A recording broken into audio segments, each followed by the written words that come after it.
Hello ನಮಸ್ತೆ, ನಾನು ರಾಜು. ಅಷ್ಟೇ ನೀವು ನೋಡ್ತಿದ್ದೀರಾ centre point Kannada YouTube channel. ರಾಜಕಾರಣದ ಕೂಡಲೇ ಎದುರಾಳಿ ಪಕ್ಷದವ್ರನ್ನ ಚುನಾವಣೆಯಲ್ಲಿ ಸೋಲಿಸಬೇಕು, ಪಕ್ಷದ ವಿಚಾರಕ್ಕೆ ಬಂದಾಗ ತಾನು ಮತ್ತು ಬೆಳಿಬೇಕೆನ್ನುವಂಥ ವಿಚಾರಕ್ಕೆ ಬಂದಾಗ ತಂತ್ರವನ್ನು ಬಳಸಿ ತಮ್ಮ ಪಕ್ಷದವ್ರನ್ನ ಮೆಟ್ಟಿ ಬೆಳಿಬೇಕು. ಇದು ರಾಜಕಾರಣ ಅಂದರೆ. ನಿನ್ನೆ ಆದಂಥ KN ರಾಜಣ್ಣನವರ ಸಚಿವ ಸಂಪುಟದಿಂದ ವಜಾ ಮಾಡಿದ್ದು ಅಂದರೆ ಅವ್ರನ್ನ ಕಿತ್ತಾಕಿದ್ದು ಕೂಡ ಇದರ ಒಂದು ಲಕ್ಷಣ ಅಂತ ಇದೀಗ ಕಂಡು ಬರ್ತಾ ಇದೆ. ಹಾಗಾಗಿ DK ಶಿವಕುಮಾರ್ ಅವರನ್ನ ಯಾರಾದರೂ ಎದುರು ಹಾಕ್ಕೊಂಡ್ರೆ, ಅವರ ವೈಯಕ್ತಿಕ ವಿಚಾರಕ್ಕೆ ಬಂದರೆ ಒಬ್ಬೊಬ್ಬರನ್ನಾಗಿ ಸೆಟಲ್ಮೆಂಟ್ ಮಾಡ್ತೇನೆ ಎನ್ನುವಂಥ ಹೇಳಿಕೆ ಕೊಟ್ಟಿದ್ದ DK ಶಿವಕುಮಾರ್ ಅವ್ರಿಗೂ ಜೊತೆಗೆ ನಿನ್ನೆ ಆದಂಥ KN ರಾಜಣ್ಣನವ್ರನ್ನ ರಿಮೂವ್ ಮಾಡಿದ್ದಕ್ಕೂ ಸಚಿವ ಸಂಪುಟದಿಂದ ಕಿತ್ತಾಕಿದ್ದಕ್ಕೂ ಏನಾದರೂ ಸಂಬಂಧ ಇದೆಯಾ? ಯಾಕೆ DK ಶಿವಕುಮಾರ್ ಅವರು ಅಂದು ಹೇಳಿದಂಥ ನನ್ನ ವೈಯಕ್ತಿಕ ವಿಷಯಕ್ಕೆ ಬಂದರೆ ಒಬ್ಬೊಬ್ಬರನ್ನ ಸೆಟಲ್ಮೆಂಟ್ ಮಾಡ್ತೇನೆ ಎನ್ನುವಂಥ ವಿಚಾರ ಇದೀಗ ಯಾಕೆ ಮತ್ತೆ ಚರ್ಚೆ ಆಗ್ತಾ ಇದೆ? ಜೊತೆಗೆ ಯಾರೆಲ್ಲ ಸೆಟಲ್ಮೆಂಟ್ ಆದರೂ ಇವೆಲ್ಲವನ್ನ ನೋಡೋಣ. ಅದಕ್ಕಿಂತ ಮೊದಲು ತನಕ ನಮ್ಮ ಚಾನಲ್ ಸಬ್ಸ್ಕ್ರೈಬ್ ಮಾಡಿಲ್ಲ ಅಂದರೆ ಈಗಲೇ ಸಬ್ಸ್ಕ್ರೈಬ್ ಮಾಡಿ, ಜೊತೆಗೆ ಕಾಮೆಂಟ್ಗಳ ಮುಖಾಂತರ ತಮ್ಮ ಅಭಿಪ್ರಾಯವನ್ನು ತಿಳಿಸಬಹುದು. ಎಸ್ ವೀಕ್ಷಕರೇ, DK ಶಿವಕುಮಾರ್ ಅವರು ಬರೋಬ್ಬರಿ 8 ಬಾರಿ MLA ಆದಂಥವರು. ಈಗ ಸದ್ಯದ ರಾಜಕೀಯದಲ್ಲಿ ಉಪಮುಖ್ಯಮಂತ್ರಿ ಆಗಿದ್ದಾರೆ, ನಮ್ಮ ರಾಜ್ಯದ ಉಪಮುಖ್ಯಮಂತ್ರಿ ಆಗಿದ್ದಾರೆ.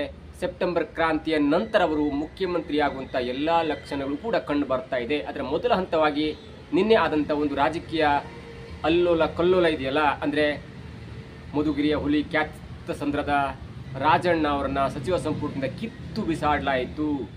ನೋಡಿ, ಏನಾದರೂ ಒಂದು ಪ್ರಕರಣ ಆದಾಗ, ಭ್ರಷ್ಟಾಚಾರ ಆದಾಗ ಅಥವಾ ಯಾವುದಾದ್ರು ಒಂದು ಗಂಭೀರ ಆರೋಪ ಬಂದಾಗ ಅವರ ರಾಜೀನಾಮೆಯನ್ನು ಪಡೀತಾರೆ. ಆ ರಾಜೀನಾಮೆಗೆ ವಿರೋಧ ಪಕ್ಷಗಳು ಆಗ್ರಹವನ್ನು ಮಾಡ್ತಾರೆ. ನೋಡಿ, ಇಂಥ ಮಿನಿಸ್ಟರ್ನ ಕಿತ್ತಾಗಬೇಕು, ಇವರು ಭ್ರಷ್ಟಾಚಾರ ಮಾಡಿದ್ದಾರೆ, ಇವ್ರ ಮೇಲೆ ದೊಡ್ಡ ಆರೋಪ ಇದೆ ಎನ್ನುವಂಥ ಕಾರಣವನ್ನು ಇಟ್ಕೊಂಡು ವಿರೋಧ ಪಕ್ಷದವರು ಪ್ರತಿಭಟನೆಯನ್ನು ಮಾಡ್ತಾರೆ ಮತ್ತು ದೊಡ್ಡ ಕೂಗನ್ನು ಎಬ್ಬಿಸ್ತಾರೆ. ಆದರೆ ನಿನ್ನೆ ಅಂತ ಯಾವುದೇ ಕೂಗಿರಲಿಲ್ಲ. KN ರಾಜಣ್ಣನವರ ಒಂದು ಹೇಳಿಕೆಯನ್ನು ಇಟ್ಕೊಂಡು, ರಾಹುಲ್ ಗಾಂಧಿ ವಿರುದ್ಧವಾಗಿ ಮಾತಾಡಿದಂಥ ಒಂದು ಹೇಳಿಕೆಯನ್ನು ಇಟ್ಕೊಂಡು ಅವರನ್ನ ತಕ್ಷಣದಿಂದಲೇ ಜಾರಿ ಬರುವಂತೆ ಅವರನ್ನ ಸಚಿವ ಸಂಪುಟದಿಂದ ಕಿತ್ತಾಕಲಾಯಿತು. ಇದಾದ ನಂತರ DK ಶಿವಕುಮಾರ್ ಅವರು ಅಂದು ಹೇಳಿದಂಥ ಸ್ಟೇಟ್ಮೆಂಟ್ ಇದೀಗ ಮುನ್ನೆಲೆಗೆ ಬರ್ತಾ ಇದೆ. DK ಶಿವಕುಮಾರ್ ಅವರು ಮೂಲತಃ ಒಬ್ಬ ರಾಜಕಾರಣಿ ಆದರೂ ಕೂಡ 8 ಬಾರಿ ಗೆದ್ದರೂ ಕೂಡ ಅವರೊಬ್ಬ ದೊಡ್ಡ ಬಿಸ್ನೆಸ್ ಮ್ಯಾನ್. ಸಾವಿರಾರು ಕೋಟಿಯ ಆಸ್ತಿಯನ್ನು ತನ್ನ ಡಿಕ್ಲರೇಷನ್ ಅಲ್ಲಿ ಹೇಳ್ಕೊಂಡಂತ ಒಬ್ಬ ದೊಡ್ಡ ಉದ್ಯಮಿ. ಅವರಿಗೆ ಮಾಲ್ ಇದೆ, ಸ್ಕೂಲ್ ಇದೆ, ಅನೇಕ ದೊಡ್ಡ ವ್ಯವಹಾರ ಕೂಡ DK ಶಿವಕುಮಾರ್ ಅವ್ರದ್ದಿದೆ. ಜೊತೆಗೆ ಅವರ ತಮ್ಮ DK ಸುರೇಶ್ ಕೂಡ ದೊಡ್ಡ ಉದ್ಯಮಿ ಮತ್ತು ಅವ್ರದ್ದು ಕೂಡ 1000 ಕೋಟಿ ಲೆಕ್ಕದಲ್ಲಿ ಆಸ್ತಿ ಬಹಿರಂಗವಾಗಿ ಘೋಷಣೆಯಾಗಿದೆ. ಅಷ್ಟರ ಮಟ್ಟಿಗೆ ಇಬ್ಬರು ಕೂಡ 1000 ಕೋಟಿಗಳ ಒಡೆಯರು. ಅವರು ಪದೇ ಹೇಳ್ತಾ ಇದ್ದಾರೆ, ನಾನು ರಾಜಕಾರಣಿ ಇದ್ರೂ ಕೂಡ ನನ್ನ ಮೂಲ ಉದ್ಯೋಗ ಅದು ಉದ್ಯಮಿ ಅನ್ನುವಂಥ ಒಂದು ಮಾತನ್ನು ಹೇಳ್ತಾರೆ. ಜೊತೆಗೆ ರಾಜಕಾರಣ ಅಂದ ಕೂಡ DK ಶಿವಕುಮಾರ್ ಅವ್ರನ್ನ ಅನೇಕರು ವೈಯಕ್ತಿಕವಾಗಿ ಅವರನ್ನ ಹೀಯಾಳಿಸುವಂತ, ಭ್ರಷ್ಟ ಎನ್ನುವಂತ ಮತ್ತು ಕುಟುಂಬದ ವಿಷಯವನ್ನ ಅವರ ವಿರುದ್ಧವಾಗಿ ಮಾತನಾಡಿದಾಗ ಅಂದು DK ಶಿವಕುಮಾರ್ ಅವರು ಹೇಳಿದ್ರು, ರಾಜಕಾರಣದಲ್ಲಿ ಪ್ರತಿ ಹೋರಾಟ ನಿಂದನೆ ಎಲ್ಲವೂ ಇರುತ್ತೆ. ಆದರೆ ನನ್ನ ವೈಯಕ್ತಿಕ ವಿಚಾರಕ್ಕೆ ಬಂದರೆ, ನನ್ನ ವೈಯಕ್ತಿಕ ಕುಟುಂಬದ ವಿಚಾರಕ್ಕೆ ಬಂದರೆ ನಾನು ಒಬ್ಬೊಬ್ಬರನ್ನ ಸೆಟಲ್ಮೆಂಟ್ ಮಾಡ್ತೇನೆ ಅನ್ನುವಂಥ ಸ್ಟೇಟ್ಮೆಂಟ್ ಅನ್ನು ಕೊಟ್ಟಿದ್ರು. ಅದಾದ ನಂತರ ಯಾವೆಲ್ಲ ರಾಜಕಾರಣಿಗಳ ಸೆಟಲ್ಮೆಂಟ್ ಆಗಿದೆ ಎನ್ನುವುದನ್ನ ಇದೀಗ DK ಶಿವಕುಮಾರ್ ಅವರ ಹೇಳಿಕೆಯಿಂದ ಅನೇಕರು ಹೋಲಿಕೆ ಮಾಡ್ತಾ ಇದೆ. ಅದರ ಮೊದಲ ಹಂತವಾಗಿ ಕಾಂಗ್ರೆಸ್ನ ಒಬ್ಬ MLA ಆಗಿದ್ದಂಥ, ತನಗೆ ಜಲ ಸಂಪನ್ಮೂಲ ಸಚಿವನೇ ಬೇಕು ಅಂದರೆ 2013ರಿಂದ 2018 ತನಕ ಒಬ್ಬ ರಾಜಕಾರಣಿಯಾಗಿದ್ದಂಥ ಜಾರಕಿಹೊಳಿ ಅಂದರೆ ರಮೇಶ್ ಜಾರಕಿಹೊಳಿ ಅವರು ತನಗೆ ಜಲ ಸಂಪನ್ಮೂಲ ಸಚಿವರೇ ಬೇಕು, ಅದೇ ಸ್ಥಾನ ಬೇಕು ಎನ್ನುವುದು ಹಠ ಹಿಡಿದಿದ್ರು. ಆ ಖಾತೆ DK ಶಿವಕುಮಾರ್ ಅವರ ಹತ್ರ ಇತ್ತು. ಅದಾದ ನಂತರ ಕಿತ್ತಾಟ ಆಗುತ್ತೆ. ಆ ಬೆಳಗಾವಿ ಪಾಲಿಟಿಕ್ಸ್ಗೆ DK ಶಿವಕುಮಾರ್ ಎಂಟ್ರಿ ಆಗ್ತಾರೆ ಅನ್ನೋ ಕಾರಣಕ್ಕಾಗಿ 2018 ನಂತರ 17 MLAಗಳು ಪಕ್ಷವನ್ನು ಬಿಟ್ಟು ಹೋಗ್ತಾರೆ. ಅದಾದ ನಂತರ ಯಾವೆಲ್ಲ ಕಷ್ಟವನ್ನ ಅನುಭವಿಸಬೇಕಾಗುತ್ತೆ ನೋಡಿ. ಅದಾದ ನಂತರ ಬಿಟ್ಟು ಹೋದ ನಂತರ ಏನೆಲ್ಲ ಬೆಳವಣಿಗೆ ಆಗುತ್ತೆ. 17 MLAಗಳಲ್ಲಿ ಒಬ್ಬರಾದಂಥ ರಮೇಶ್ ಜಾರಕಿಹೊಳಿ ಅವರು BJP ಗೌರ್ಮೆಂಟ್ನಲ್ಲಿ ರಮೇಶ್ ಜಾರಕಿಹೊಳಿ ಅವರು ಜಲ ಸಂಪನ್ಮೂಲ ಖಾತೆಯನ್ನು ತೆಗೆದುಕೊಂಡು ಮತ್ತೆ DK ಶಿವಕುಮಾರ್ ಅವರಿಗೆ ಟಾಂಗ್ ಕೊಡುವ ರೀತಿಯಲ್ಲಿ ಮೆರೀತಾರೆ. ಅದಾದ ನಂತರ ಯಾವೆಲ್ಲ ಬೆಳವಣಿಗೆ ಆಯಿತು ಎಲ್ಲವೂ ಕೂಡ ಗೊತ್ತಿದೆ. ಟಾರ್ಗೆಟ್ ರಮೇಶ್ ಜಾರಕಿಹೊಳಿಯನ್ನು ಮಾಡ್ತಾರೆ ಎನ್ನುವಂಥ ಮಾತು ಕೂಡ ಕೇಳಿಬಂತು. ಅದಾದ ನಂತರ ರಮೇಶ್ ಜಾರಕಿಹೊಳಿ ಅವರ ಒಂದು ವಿಡಿಯೋ ಹೊರಗೆ ಬರುತ್ತೆ. ಅದಾದ ನಂತರ ಯಾವೆಲ್ಲ ಡೆವಲಪ್ಮೆಂಟ್ ಆಯಿತು ಮತ್ತು ರಮೇಶ್ ಜಾರಕಿಹೊಳಿ ಅವರು ಅಕ್ಷರಶಃ ರಾಜಕಾರಣದಿಂದ ದೂರ ಇರುವಂತೆ, ಮೇನ್ ಸ್ಟ್ರೀಮ್ ರಾಜಕಾರಣದಿಂದ ದೂರ ಇರುವಂತೆ ಮಾಡಿದ್ರು. ಈಗ MLA ಆಗಿದ್ದಾರೆ, ಆದರೆ ಅವರನ್ನ ಒಂದು ಹಂತಕ್ಕೆ ತಳಿದವರು ಅಂದರೆ ಅದು DK ಶಿವಕುಮಾರ್ ಅವರೆನ್ನುವಂಥ ಮಾತಿತ್ತು. ಅದು ಮೊದಲ ಹಂತ. ನನ್ನ ವಿರುದ್ಧ ಯಾರಾದರೂ ವೈಯಕ್ತಿಕವಾಗಿ ನನ್ನ ಕುಟುಂಬ ರಾಜಕಾರಣಕ್ಕೆ ನನ್ನ ವೈಯಕ್ತಿಕವಾಗಿ ನಿಂದನೆ ಮಾಡಿದ್ರೆ ಅವರನ್ನ ಸೆಟಲ್ಮೆಂಟ್ ಮಾಡ್ತೇನೆ ಎನ್ನುವಂಥ ಒಂದನೇ ಹಂತವಾಗಿ ರಮೇಶ್ ಜಾರಕಿಹೊಳಿ ಅವರನ್ನ ಸೆಟಲ್ಮೆಂಟ್ ಮಾಡ್ತಾರೆ. ಅದಾದ ನಂತರ ಈಶ್ವರಪ್ಪನವರು ಅವರು BJP ಇದ್ದಾರೆ.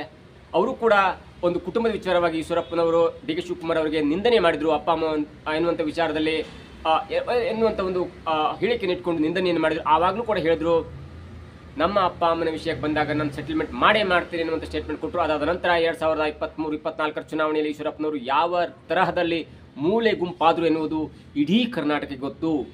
ಡಿ ಕೆ ಶಿವಕುಮಾರ್ ಅವರಿಗೆ ಕಾಂಗ್ರೆಸ್ ಹೈಕಮಾಂಡ್ ಎಷ್ಟು ಆಪ್ತತೆ ಇದೆಯಲ್ಲ, ಅದಕ್ಕಿಂತ ಜಾಸ್ತಿ ಆಪ್ತತೆ ಬಿಜೆಪಿ ಹೈಕಮಾಂಡ್ ಜೊತೆ ಇದೆ. ಈಗಲೂ ಕೂಡ ತಕ್ಷಣ ಭೇಟಿಯಾಗುವ ಎನ್ನುವಂಥ ಒಂದು ಮನವಿ ಕೊಟ್ಟಾಗ ಮೋದಿ ಕೂಡ ಮೀಟ್ ಆಗ್ತಾರೆ, ಮೋದಿ ಕೂಡ ಅಪಾಯಿಂಟ್ಮೆಂಟ್ ಕೊಡ್ತಾರೆ. ಅಮಿತ್ ಶಾ ತುಂಬಾ ಕ್ಲೋಸ್ ಇದ್ದಾರೆ, ಯಡಿಯೂರಪ್ಪನ ಮಗನವರ ಹತ್ರ ಬಿಸ್ನೆಸ್ ಪಾರ್ಟ್ನರ್ ಆಗಿದ್ದಾರೆ, ಯಡಿಯೂರಪ್ಪನವರ ಹತ್ರ ತುಂಬಾ ಕ್ಲೋಸ್ ಆಗಿದ್ದಾರೆ. ಹಾಗಾಗಿ ಡಿ ಕೆ ಶಿವಕುಮಾರ್ ಅವರು ಬಿಜೆಪಿ ವಿಷಯದಲ್ಲೂ ಕೂಡ ಕೈ ಆಡಿಸಿ ತನ್ನ ಒಂದು ಸೆಟಲ್ಮೆಂಟ್ ಅನ್ನು ಮಾಡ್ತಾರೆ. ಹಾಗಾಗಿ ಆ ಸೆಟಲ್ಮೆಂಟ್ ವಿಚಾರದಲ್ಲೂ ಡಿ ಕೆ ಈಶ್ವರಪ್ಪ ಮೂಲೆಗುಂಪು ವಿಚಾರದಲ್ಲೂ ಕೂಡ ಡಿ ಕೆ ಶಿಯ ಕಾರಣ ಎನ್ನುವಂಥ ಒಂದು ಮಾತು ಕೂಡ ಕೇಳಿ ಬಂದಿತ್ತು. ಅದಾದ ನಂತರ ಯತ್ನಾಳ್ ಪದೇ ವಿಧಾನಸೌಧದಲ್ಲಿ ಹೇಳ್ತಾ ಇದ್ರು, ನೀನೊಬ್ಬ ಭ್ರಷ್ಟ ಎನ್ನುವಂಥ ಮಾತು ಕೂಡ ಹೇಳ್ತಾ ಇದ್ರು. ಆಗ ಸಿಟ್ಟಿಗಿದ್ದಂತ ಡಿ ಕೆ ಶಿವಕುಮಾರ್ ಅವರು ಹೇಳಿದ್ರು, ನೀನು ನಮ್ಮ ಪಕ್ಷದಲ್ಲಿದ್ರೆ ಇದೇ ಕ್ಷಣದಲ್ಲಿ ನೀನು ಉಚ್ಚಾಟನೆ ಮಾಡ್ತಿದ್ದೆ ಅನ್ನುವಂಥ ಮಾತನ್ನು ಕೂಡ ಹೇಳಿದ್ರು. ಅದಾದ ಕೆಲವೇ ದಿನಗಳಲ್ಲಿ ಬಿಜೆಪಿಯ ಪಕ್ಷ ಯತ್ನಾಳ್ ಅವರನ್ನು 6 ವರ್ಷಗಳ ಕಾಲ ಉಚ್ಚಾಟನೆ ಮಾಡಿತು. ಅದರ ಹಿಂದೆ ಕೂಡ ಡಿ ಕೆ ಶಿವಕುಮಾರ್ ಅವರ ಒಂದು ಹೇಳಿಕೆ, ನನ್ನ ವಿರುದ್ಧ ಯಾರೇ ತಿರುಗಿದ್ರು ಅವರು ಸೆಟಲ್ಮೆಂಟ್ ಮಾಡ್ತಾನೆ ಅನ್ನುವಂಥ ಸ್ಟೇಟ್ಮೆಂಟ್ ಕೂಡ ಮುನ್ನೆಲೆಗೆ ಬಂದಿತ್ತು. ಅದಾದ ನಂತರ ದೇವೇಗೌಡ ಕುಟುಂಬದಲ್ಲಿ ಒಂದು ರಾಜಕಾರಣಿ, ಯುವ ರಾಜಕಾರಣಿ ಪ್ರಜ್ವಲ್ ರೇವಣ್ಣ ಅವರಿಗೆ ಯಾವ ತರ ಒಂದು ಅವಮಾನ ಆಯಿತು ಅಥವಾ ಯಾವ ತರ ಅವರು ಶಿಕ್ಷೆ ಅನುಭವಿಸಬೇಕಾಗಿ ಬಂತು ಮತ್ತು ಗೌಡರ ಕುಟುಂಬಕ್ಕೆ ಯಾವ ತರ ಅವಮಾನ ಆಯಿತು ಎನ್ನುವುದು ಕೂಡ ಇದೀಗಾಗಲೇ ಬಯಲಾಗಿದೆ. ಅದರ ಹಿಂದೂ ಕೂಡ ಡಿ ಕೆ ಶಿವಕುಮಾರ್ ಅವರ ಸೆಟಲ್ಮೆಂಟ್ ಎನ್ನುವಂಥ ಒಂದು ಮಾತು ಕೇಳಿ ಬರ್ತಾನೆ ಇತ್ತು. ಅದಾದ ನಂತರ ಜಮೀರ್ ಅಹಮದ್ ಖಾನ್ ಪದೇ ಸಿಎಂ ವಿಚಾರವಾಗಿ ಸಿದ್ದರಾಮಯ್ಯನವರ ಮುಖ್ಯಮಂತ್ರಿಗಳು ಈಗ ಮುಖ್ಯಮಂತ್ರಿ ಕಾಲಿಲ್ಲ ಎನ್ನುವಂಥ ತರದಲ್ಲಿ ಡಿ ಕೆ ಶಿವಕುಮಾರ್ ಅವರಿಗೆ ಪದೇ ಟಾಂಗನ್ನು ಕೊಡ್ತಾ ಇದ್ರು. ಅವರಿಗೂ ಕೂಡ ಯಾವ ರೀತಿಯಲ್ಲಿ ಬಾಯಿ ಮುಚ್ಚಿ ಕುಳಿಸಿದ್ದಾರೆ ಎನ್ನುವುದು ಇದೀಗ ಎಲ್ಲರ ಮುಂದೆ ಕಾಣ್ತಾ ಇದೆ. ಅದು ಸೆಟಲ್ಮೆಂಟ್ ವಿಚಾರ. ಅದಾದ ನಂತರ ಕೆ ಎನ್ ರಾಜಣ್ಣನವರು ವಿಧಾನಸಭೆಯಲ್ಲಿ ಹೈಕಮಾಂಡ್ಗೂ ತಿಳಿಸಿದೆ, ಯತ್ನಾಳ್ ಅವರ ಮುಖಾಂತರ ತನ್ನ ಮೇಲೆ ಹನಿ ಟ್ರ್ಯಾಪ್ ನಡೆದಿದೆ ಅನ್ನುವಂಥ ನೇರ ಆರೋಪವನ್ನು ಮಾಡಿದ್ರು ಮತ್ತು ನಮ್ಮ ಪಾರ್ಟಿಯ ಒಬ್ಬ ಸಚಿವರೇ ನನ್ನ ಮೇಲೆ ಹೀಗೆ ಮಾಡ್ತಾ ಇದ್ದಾರೆ, ಅದಕ್ಕೆ ಕಾರಣ ಎನ್ನುವಂಥ ಮಾತನ್ನು ಕೂಡ ಹೇಳಿದ್ರು. ಇದು ಕೂಡ ಕಾಂಗ್ರೆಸ್ಗೆ ದೊಡ್ಡ ಅವಮಾನ ಆಯಿತು ಮತ್ತು ಅದು ಪರೋಕ್ಷವಾಗಿ ಡಿ ಕೆ ಶಿವಕುಮಾರ್ ಅವರ ಮೇಲೆ ಗೂಬೆ ಕೂರಿಸುವಂತಹ ಎಲ್ಲಾ ಲಕ್ಷಣಗಳು ಕೂಡ ಬಂದಿತ್ತು. ಆಗ ಕೂಡ ಡಿ ಕೆ ಶಿವಕುಮಾರ್ ಅವರು ಏನೆಲ್ಲ ಒಂದು ಮಾಡೇ ಮಾಡ್ತಾರೆ, ಇವ್ರಿಗೆ ಏನಾದ್ರು ಮಾಡೇ ಮಾಡ್ತಾರೆ ಎನ್ನುವಂಥ ಒಂದು ಮಾತು ಕೇಳಿ ಬಂದಿತ್ತು. ಆಗ್ಲೂ ಕೂಡ ಕೇಳಿ ಬಂದಂತ ಮಾತು ನಿನ್ನೆಯ ಮಟ್ಟಿಗೆ ಅಕ್ಷರಶಃ ಸತ್ಯವಾಗಿದೆಯಾ? ಕೆ ಎನ್ ರಾಜಣ್ಣನವರು ಪದೇ ಸಿದ್ದರಾಮಯ್ಯನವರು ಮುಖ್ಯಮಂತ್ರಿ ಆಗಬೇಕು, ಈಗ ಖಾಲಿ ಇಲ್ಲ, ನನಗೆ ಡಿ ಕೆ ಶಿವಕುಮಾರ್ ಅವರ ಈ ಸಚಿವ ಕೆಪಿಸಿಸಿ ಅಧ್ಯಕ್ಷ ಸ್ಥಾನ ಕೊಡಬೇಕು, ಯಾಕೆ ಅವರಿಗೆ 2 ಪೋಸ್ಟ್ ಎನ್ನುವಂತ ವಾಗ್ದಾಳಿಯನ್ನು ಪದೇ ಮಾಡ್ತಾ ಇದ್ರು. ಆದರೆ ಕೆಲವು ದಿನಗಳ ಹಿಂದೆ ರಾಹುಲ್ ಗಾಂಧಿ ವಿರುದ್ಧ ಮಾತಾಡಿದಂಥದ್ದನ್ನೇ ಇಟ್ಕೊಂಡು ರಾಜೀನಾಮೆ ಪಡೆಯುವಂತ ಹಂತಕ್ಕೆ ಹೋಗಬಹುದಿತ್ತು. ಆದರೆ ಅವರನ್ನ ಕಿತ್ತು ಬಿಸಾಡದಂತ ರೀತಿ ನೋಡಿದ್ರೆ ಇದರ ಹಿಂದೆ ಡಿ ಕೆ ಶಿವಕುಮಾರ್ ಅವರ ಸೆಟಲ್ಮೆಂಟ್ ರಾಜಕಾರಣ ಇದೆ ಅನ್ನುವ ಮಾತು ಕೂಡ ಕೇಳಿ ಬರ್ತಾ ಇದೆ. ಅದಾದ ನಂತರ ನೆಕ್ಸ್ಟ್ ಟಾರ್ಗೆಟ್ ಸಿದ್ದರಾಮಯ್ಯ ಅವರ ಮೇಲೂ ಕೂಡ ಇದೀಗ ಹೈಕಮಾಂಡ್ಗೆ ದೂರನ್ನು ಸಲ್ಲಿಸ್ತಾರೆ ಅನ್ನುವಂಥ ಮಾಹಿತಿ ಕೂಡ ಕೇಳಿ ಬರ್ತಿದೆ. ಅದು 3 ದೂರು. ಆ 3 ದೂರಿನಲ್ಲಿ 2024 ಚುನಾವಣೆಯಲ್ಲಿ ಕಾಂಗ್ರೆಸ್ 20 ಸೀಟನ್ನು ಗೆಲ್ಲುವಂತ ಒಂದು ಚಾನ್ಸ್ ಇತ್ತು. ಆದರೆ ಸಿದ್ದರಾಮಯ್ಯನವರ ಒಂದು ಒಳತಂತ್ರ ಎಲ್ಲವೂ ಕೂಡ ಕಾರಣವಾಗಿ 9 ಸೀಟನ್ನು ಗೆಲ್ಲಲಿಕ್ಕೆ ಕಾರಣವಾಯಿತು. ಹಾಗಾಗಿ ಈ ಚುನಾವಣೆಯ ಸೋಲಿಗೆ ಸಿದ್ದರಾಮಯ್ಯನವರು ಕಾರಣ ಎನ್ನುವಂಥ ಮಾತನ್ನು ಕೂಡ ದೂರಿನಲ್ಲಿ ಹೇಳಿದ್ದಾರೆ ಅನ್ನುವಂಥ ಮಾತಿದೆ. SIT ಮಾಡಲ್ಲ ಕೂತ್ಕೊಂಡಿದ್ರು ಧರ್ಮಸ್ಥಳ ಕೇಸ್ ವಿಚಾರದಲ್ಲಿ. ಆಗ್ಲೂ ಕೂಡ SIT ಮಾಡಿಲ್ಲ ಅಂದ್ರೆ ಅದು ದೊಡ್ಡ ಇಶ್ಯೂ ಆಗುತ್ತೆ. ಯಾಕಂದ್ರೆ ಕೇರಳದ ಒಬ್ಬ CPIನ ಒಬ್ಬ ರಾಜ್ಯಸಭಾ ಸದಸ್ಯರು ಗೃಹ ಸಚಿವಾಲಯಕ್ಕೆ ಒಂದು NIA ತನಿಖೆ ಕೋರಿ ಮನವಿಯನ್ನು ಮಾಡಿದ್ರು. ಅದಾದ ನಂತರ ಸಂಸತ್ತಿನ ಮಳೆಗಾಲದ ಅಧಿವೇಶನ ಸ್ಟಾರ್ಟ್ ಆಗಬೇಕಿತ್ತು. ಎಲ್ಲರ ಹಿನ್ನೆಲೆಯಲ್ಲಿ ಕೂಡ ತಲೆ ಕೆಡಿಸಿಕೊಂಡು ಸಿದ್ದರಾಮಯ್ಯ SIT ತಂಡ ರಚನೆ ಬೇಡವೇ ಬೇಡ, ಮಂಗಳೂರಿನ ಅಂದ್ರೆ ದಕ್ಷಿಣ ಕನ್ನಡದ ಪೊಲೀಸರು ತನಿಖೆ ಮಾಡ್ತಾರೆ ಅನ್ನುವಂಥ ಗೊಂದಲ ಬಿದ್ದಾಗಲೂ ಕೂಡ ನೇರವಾಗಿ ಮೈಸೂರಿನಿಂದ ಡೆಲ್ಲಿಗೆ ಹೋಗಿ ರಾಹುಲ್ ಗಾಂಧಿ ಅವರ ಜೊತೆ ಮಾತಾಡಿ SIT ತನಿಖೆ ಮಾಡಲೇಬೇಕೆನ್ನುವಂಥ ಒತ್ತಾಯವನ್ನು ಮಾಡಿದ. ಹಾಗಾಗಿ SIT ತಂಡ ಮಾಡಲ್ಲ ಎನ್ನುವಂಥ ಹಠಕ್ಕೆ ಬಿದ್ದ ಸಿದ್ದರಾಮಯ್ಯನವರ ಮೇಲೆ ಕೂಡ 2ನೇ ದೂರನ್ನು ಕೊಟ್ಟಿದ್ದಾರೆ. ರಾಜಣ್ಣನವರ ಹೇಳಿಕೆ ಚುನಾವಣಾ ಆಯೋಗದ ಜೊತೆ ಮಿಂದ್ರಲಾಗಿದೆ ಬಿಜೆಪಿ ಎನ್ನುವ ಒಂದು ಹೇಳಿಕೆ ವಿರುದ್ಧವಾಗಿ ರಾಜಣ್ಣ ಅವರು ಕೊಟ್ಟಂತ ಹೇಳಿಕೆ ಆಗಿರ್ಬೋದು. ಜೊತೆಗೆ ರಾಹುಲ್ ಗಾಂಧಿ ಅವರು ಮೊನ್ನೆ ಇಲೆಕ್ಷನ್ ಕಮಿಷನ್ ವಿರುದ್ಧ ವಾಗ್ದಾಳಿ ಮಾಡುವಾಗಲೂ ಕೂಡ ಸಿದ್ದರಾಮಯ್ಯರು ಅಷ್ಟು ಜೋಶಾಗಿ ಮಾತನಾಡಿಲ್ಲ, ಯಾಕಂದ್ರೆ ಅವರಿಗೆ ಅದರ ಬಗ್ಗೆ ಮಾತನಾಡಲಿಕ್ಕೆ ಇಷ್ಟ ಇಲ್ಲ ಎನ್ನುವಂಥ ಮಾತು ಕೂಡ ಕೇಳಿ ಬಂದಿತ್ತು. ಅದನ್ನು ಕೂಡ ಡಿ ಕೆ ಶಿವಕುಮಾರ್ ಅವರು ಸಿದ್ದರಾಮಯ್ಯನವರ ವಿರುದ್ಧ ರಾಹುಲ್ ಗಾಂಧಿ ಅವರಿಗೆ ಹೇಳಿದ್ದಾರೆ ಎನ್ನುವಂಥ ಮಾತು ಕೇಳಿ ಬರ್ತದೆ. ಯಾಕಂದ್ರೆ ಕೆ ರಾಜಣ್ಣನವರು ಅಷ್ಟು ಗಂಭೀರವಾಗಿ ಗಾಂಧಿಯ ಕುಟುಂಬವನ್ನು ಎದುರಾಕೊಂಡು ಮಾತಾಡ್ತಾರೆ ಅಂದ್ರೆ ಅದರ ಹಿಂದೆ ಯಾರ್ದಾರು ಒಂದು ಶಕ್ತಿ ಇದೆ, ಸಿದ್ದರಾಮಯ್ಯನವರು ಅಂತ ಒಂದು ಶಕ್ತಿಗಳನ್ನು ಬೆಳೆಸ್ತಾ ಇದ್ದಾರೆ ಅನ್ನುವಂಥ ದೂರು ಕೂಡ ಸಿದ್ದರಾಮಯ್ಯನವರು ವಿರುದ್ಧವಾಗಿ ಕೊಟ್ಟಿದ್ದಾರೆ ಅನ್ನುವಂಥ ಮಾಹಿತಿ ಕೂಡ ಕೇಳಿ ಬರ್ತದೆ. ಹಾಗಾಗಿ ಇದೀಗ ಎಲ್ಲರನ್ನೂ ಕೂಡ ಸೆಟಲ್ಮೆಂಟ್ ಮಾಡ್ತಾರ.